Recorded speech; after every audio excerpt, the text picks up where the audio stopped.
Ayun mga lods, at mga Lunes siguro o Martes, ayun, kukunin na ng may-ari yung kanyang kakatail mga lods. Tutulungan ko siyang bumili ng kulungan at isa-set up. At itong mga African na to mga lods, available yan mga lods. Pag gusto niya yan, bibigyan ko kayong pinakamababang presyo yan mga lods. Kaya ano lang, i-message lang ako sa messenger mga lods.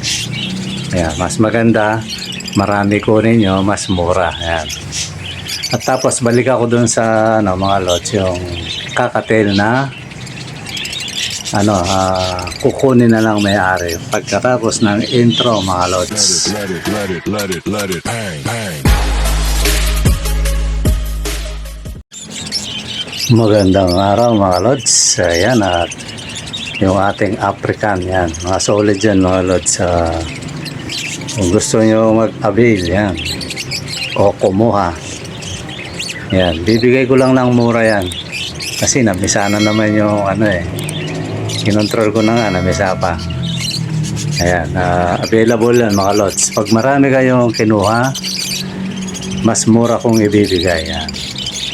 Kumbaga presyong kaibigan lang ba, kunin nyo 3 pares o 4. Yan, presyong kaibigan lang, baka magulat kayo sa presyohan niya mga lods. Ay mga lods, at samantalang yan, pinapakita ko yung yung mga African na yan. Ayan mga lods, itong nagro-roll na video na to, makikita nyo yung siguro ipa-plus ko dyan. Yung nagpisaan na naman yung mga parakeets natin. Hindi pa masyadong nakakababa. Although konti lang yung kasi nga naglipat tayo, diba, no? Konti lang naman yung ibababa natin. Yung malapit na. Kaya yan, maghanda-handa na kayo at tayo magpaparapol.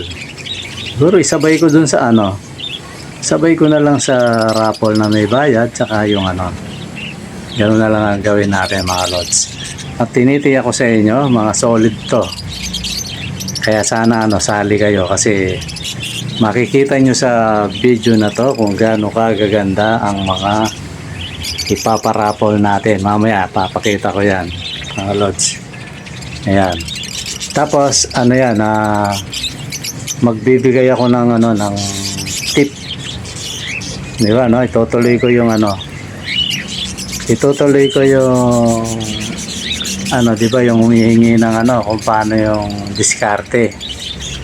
Di ba, tip naman daw. Sabi niya si Reynan Ponce yata yun. Ayan, lods. Ngayon, ituloy natin yun. Pero ito, pag napanood mo to, dapat nagawa mo na yung di ba, nagagawa mo bago mo gawin ito. Para may idea ka na kagad kasi mukhang hindi mo napanood yung mga unang video na i-upload ko na. So ganito yun, ituloy natin matapos mong ilagay sa maayos na lagayan. Ito briefing lang tapos mo mabigyan ng magandang gulay, makakondisyon mo, tapos nasa lagayan silang ayos na hindi nai-istorbo. Diba, kasi minsan tayo istorbo sabihin okay na, nasa magandang kalagayan na sila na talagang kumbaga sa buhay ng tao payapa. Yan. So eto ngayon yan mga lods, edi okay na, maayos na. So magbe-breed ngayon yan, diba, mag-iitlog yan. So iwasan natin pag may meeting yan, huwag tayo excited. Nakita mo ganyan, huwag mo lalapitan. Huwag mo lalapitan ako kahit nagbibideo ko minsan. Although sanay na sa akin yung mga alaga ko. Pero pag yung bagong pares, hindi ko nilalapitan yan. Sinusum ko na lang yung video para makuhanan ko sila. Pero itong mga alaga ko, hindi na nahihiya sa akin mga to. Isa parang pinapakita pa Parang nangiinggit pa. Ganun. Kasi sanay na yung ibon. Diba, Kung matatandaan nyo, yung may aso pa ako, yun, yung nasa labas, totoosin tinatayuan ni Oyong yun Pero kita mo, sa kabila nung tinatayuan ni Oyong, dahil inahandle kong mabuti yung ibon, Parang pinractice ko sa maingay. Pero ito, wag nyo gawin sa mga newbie Pray mo kahit may aso, tahol ng tahol. Minsan si Oyong, ang tapang nun Siguro nakikita nyo, naririnig nyo minsan, di ba, no? Ano yun? Sa kabila nun, nakapag-breed pa rin yun. Nakadalawang clutch pa rin yun. Kahit may ano yan. Totally, pang ano na yan. Pangatlo na to. Yung ibababa. Pangatlo na yan O, kita nyo, no? Mga ano. So, diskarte yun. Siguro sa mga 100 mag-iibon, baka hindi gagawin yun Di ba, no? Lalo kung maganda ibon mo, hindi gagawin yun. So ngayon, ito yun. Yung tip. Di ba, no? Yung nasa ayos na. Tapos nagme-mating. Huwag mo abalahin ng ibon. Ayaw ng ibon yun minsan Lalo na pag basal. So ngayon, ano lang, tamang nood ka lang kahit malayo. Tapos pag lalapit ka, dahan-dahan lang. Parang, alam mo yung pusa na nanguhuli ng ibon, di ba? Ang hakbang niyan, robotic. Di ba, no? Siguro nakakita na kayong pusa na nanguhuli ng ibon. Dahan-dahan lumalapit yan. Hindi masyadong halata yan. Parang gano'n. So ngayon, pag nag-itlog na yan, iwasan, huwag bukas ng bukas. Yan, number 1 yan. Mamaya silip sa nest box. Tapos naninigarlo tayo kung anong pinaghahawakan natin. Tapos tiningnan mo ngayon, nawakan mo pa. So, huwag kang aasa na makakarami ka ng ibon, mga lods. Kasi ayaw nila yan.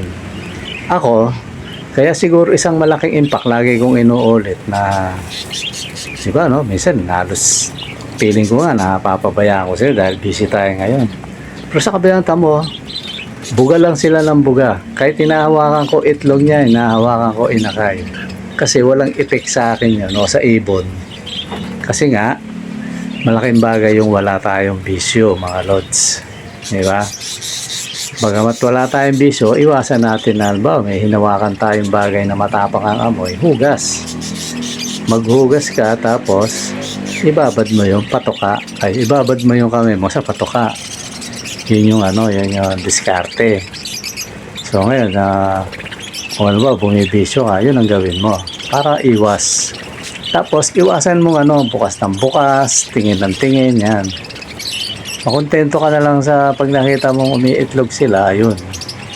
Pagtiis, kumbaga, pigilin mo kasi pag ganun ganyan, hindi tayo makapagpigil Isa yun sa mga sikreto. Tandaan nyo, pasasambat, pag marami na yung ibon mo, ano na yan, magkakasya ka na doon sa baga nasanay ka na lalo pag marami na. Pag medyo malaki-laki na, halos bababa, doon ka na lang, diba, doon mo na lang i-enjoy. Pero pag bago pa lang, naglilimlim, namimisa, bayaan mo yun. Yan, isa yun sa sekreto sa pag-iibon, mga lods. Yung magtiis ka, marami kang pagtitiisan. Tiisin mong huwag silipin, di ba? Tiisin mong huwag hawakan. Magkasa sa sabi nga ng isang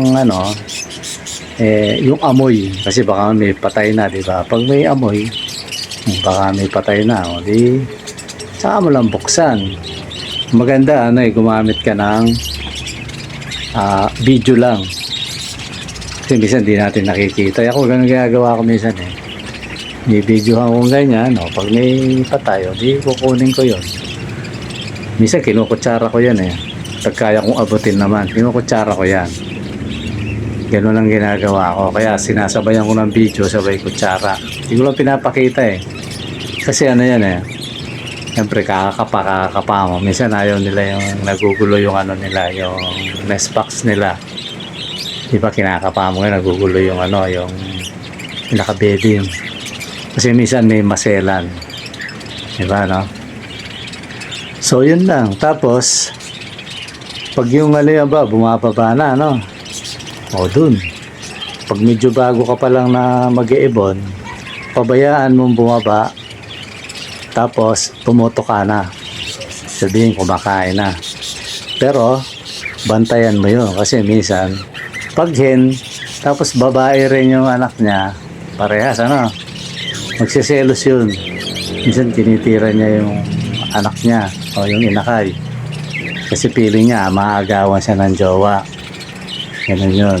Pag naman yung kak, tapos kak din yung ano, yun, ganun din yun. Kaya obserbahan nyo yun kasi ako madalas. Hindi ko lang pinapakita eh. Lalo ngayon, busy ako. May ano eh, may nagurgur ako na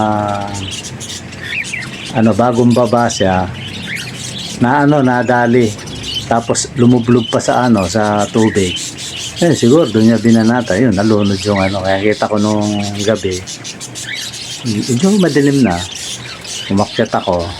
Ayun, nakita ko. Ano na, matigas. Sabi ko siguro mga tanghali pa to. So, ganun. Hindi ko lahat binibideo yun eh. Kaya ano yun, kasi minsan nakakapanghina ng loob yun eh. Hindi ko binibideo yun.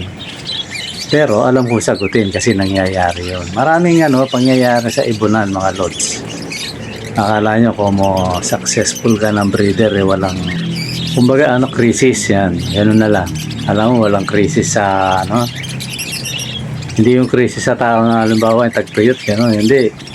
Maraming klaseng crisis eh. Kasi ano yan eh. Lalo na pag busy ka. Hindi mo alam.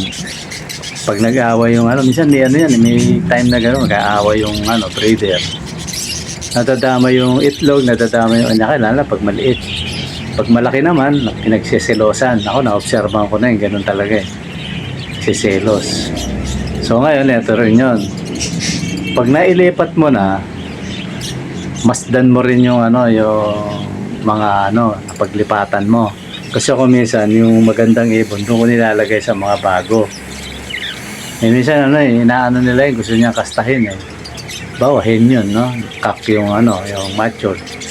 Kakastahin niya eh, akala niya pwede na. Kaya yun, minsan nakakalbo yun hanggang sa mamatay. Ganun yun mga lods. Kaya, ano yan, kaya dapat talaga pag mag-iibon ka, kahit sabihin mo sobrang busy ka, may panahon ka sa mga alaga mo. Mga lods. Ako minsan, baka hindi nyo alam, kung kinakailangan umabsent ako, uma-absent ako. Ganun yun. Nakita ko parang hindi na maganda yung nangyayari yan. Kaya kailangan mong ano, ayusin. Kailangan nang ilipat, ibaba mo. Ina-absenan ko yun. Hindi ako nangihinayang sa ano, kung halimbawa, yung trabaho talaga. Hindi ako nangihinayang doon. Nagdadahilan na lang ako kasi ganun yung ano, mag-iibon. Kung talaga mag-iibon ka, hindi yung ano lang, gusto mo lang, gano'n. Pag-ilig mo talaga yan, ano, bibigyan mo na talaga ng panahon. Diba, no? Kasi pag ano lang yan, parang ano lang, binigyan pa to ka, tapos ano, pabayaan mo yan. Kakain din yan, mga ganun diskarte. Wala, hindi ka makakaparami ng ano, ng alaga. Kaya yung iba na, lalo na gusto nilang gawin negosyo, tapos may trabaho, wala, hindi ka ubra. Kasi kailangan ng attention talaga yan, yung mga ibon. Sabi nga nung isang vlogger eh, parang anak yan eh. Kumbaga sa anak, nag-anak ka, eh, alagaan mo mabuti yan. Pag hindi, eh, may possible talaga magkasakit yan o maano, kumbaga sa tao, ano. Siyempre, ano yan eh, lalo na yung parakits, maano yan, malaro, matakaw, kung ano-ano kinakain niya nga. Kaya nga minsan may nabibigti. Kinain yung sapin, yung lona, eh, may fiber yun eh. Yung, kita mo, nakabigti na. Ako, buti, ilang beses ako nung anong ganyan, nakikita ko. Kasi yung ingay niya, tsaka maingay yung mga ibon. So, yun, nakikita ko na ililigtas ko pa, di ba, no? Eh, paano ko sobrang busy ka, wala kang pakialam, hindi ka makakaparami. Baka nakapagpapisa ka na, namamatay pa. Ayan. Ganun yun mga lods. Kaya ulitin ko, pag nag-ibon kayo, dapat hindi lang basta gusto mo. Gusto ko yun, parang nakiuso ka. Hindi. Bigyan mo na attention. At ano yan, parang ano yan, yung alaga kasi pag matagal na sa'yo o nag-aalaga, napapamahal sa'yo yan. Kung talagang ano ka, mahilig ka sa pet. Pero pag halimbawa, balak mo pagkakitaan lang, wala ka naman talagang pagmamahal sa ibon o kahit ano pa mang hayop, hindi ka magiging ano, hindi ka magtatagumpay kasi ano yan eh. Buhay kasi yan eh. Hindi naman yan na Shopee ng mga items na pag itambak mo sa isang sulok yan, yun pa rin ang itsura niyan eh. Ito may buhay kasi yan mga lods, kaya ulitin ko, pag nag-alaga kayo ng mga kahit anong hayop, particular sa mga kids, bigyan nyo ng atensyon. Kumbaga mahalin, nandun yung sikreto. Kaya yung mga nagtatanong sa akin, hindi ko naman sinasabing wala kayong pagmamahal sa hayop, hindi naman ganon. Yung sa akin lang, bigyan nyo ng atensyon. Maraming nagtatanong na sa akin ganyan, bakit ako daw ang bilis makapagparami. Si Lods nga sabi niya parang hindi man nabawasan. Kasi tuloy-tuloy na. Tuloy-tuloy, wala nang season sa akin kay summer, kay tagulan. Wala nang puknat. Ako na nga lang nakokontrol eh. Nung napapanood ko nga yung vlogger dati na parting Mindanao yun eh. Siya? Talagang kahit siya gusto mo rin, makokontrolin mo. Sabi ko parang bago pa lang ako nung napanood niya, parang ako siguro hindi. Pero hindi, dumating talaga sa ganun mga lods. Alam niya kung bakit? Kasi hindi naman ganun ka na yung market ng ibon eh. Sa dami ng nag-aalaga, wala na, bagsak na yung market ng pag-iibon eh. Ibig sabihin ng bagsak yung dati kilala ka, may pumunta.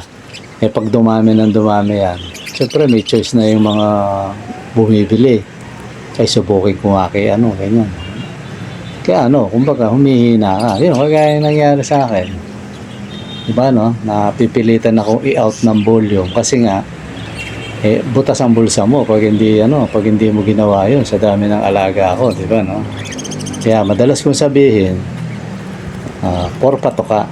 Ayan, kaya kuha na kayo mga lods. Diba? Ganun lang yun. Ito namang ibon na to mga lods, yun? Pwede namang bigyan ko idea, pwede pang regalo. Ako marami marami na kumuha sa akin, pinare-regalo. Nakita niya yung bata, mahilig sa ibon, mahilig mag-alaga, nire-regaluhan nila, at least naiiwas mo pa yung bata sa pagsa-cellphone. Kasi delikado yung cellphone ngayon sa bata. Diba? Nakapokus. Meron pa nga akong bata nga bibigyan eh. Sabi ng misis ko, kailan mo bibigyan yun? Muna, sabi ko kasi nga in-out ko nga ng volume kasi kailangan natin yung patoka.